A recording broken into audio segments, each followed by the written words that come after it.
Ezekiel chapter 23 verse 20. For she doted upon their paramours, whose flesh is as the flesh of asses, and whose issue is like the issue of horses. Now I wanted to do a Bible study about this verse because there seems to be a lot on the internet lately about this verse.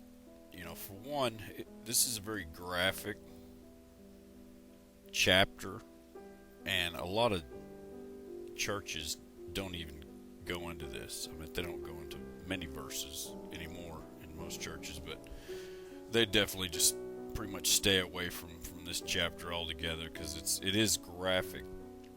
But what people don't understand is that, you know, this is these two girls. They're basically the daughters of Israel. You know, one's Israel and one's Jerusalem. It's, you know, the 10 tribes and then the 2 tribes of Judah. And when they were separated, and they both basically got into idolatry, worshiping false gods. And God always tries to explain things so we can understand them. And basically what God's saying is that the way God feels about idolatry is the way we feel about adultery. You know, you have to think of these, you know, these women here as, you know, what if they were your wife or your sister or something like this, and they were just fleshly, just whoring themselves out to anything and everything.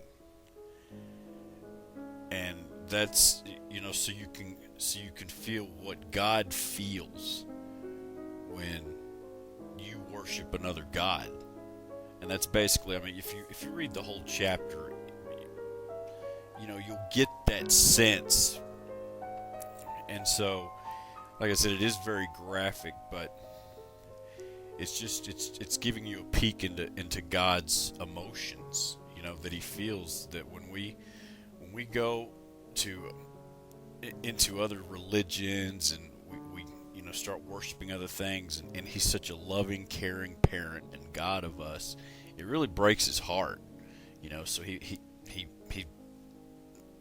set this, and it's, like I said, it's a very graphic example, and how would you feel if this was going on? And, you know, as far as you know, I've heard some, you know, that this was CERN and the Mandela effect and all this other stuff, and personally I think that has to do with Antichrist coming, you know, the false Christ, where he's going to try to do lots of tricks and try to convince you he can change time and go back in time travel and all this.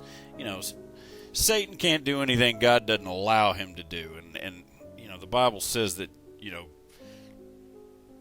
God told us all things in His Word, and, you know, I have never read anything about that anywhere about, you know, about Satan having that power in the end times. But like I said, he's a supernatural being, and he can fool us and try to convince us that all this is going on and he has ultimate power. But that's my own personal opinion. You know, I don't have anything to back that up. But you know, I've heard just some vile things that people were saying. You know, that this is the horses and all this other stuff. And what it's saying is that these women were whoring themselves out, and they were basically like animals in heat. That's what, you know, if you take this back, that's what this is referring to. You know, when horses and mules, and when they're in heat, this is how they act.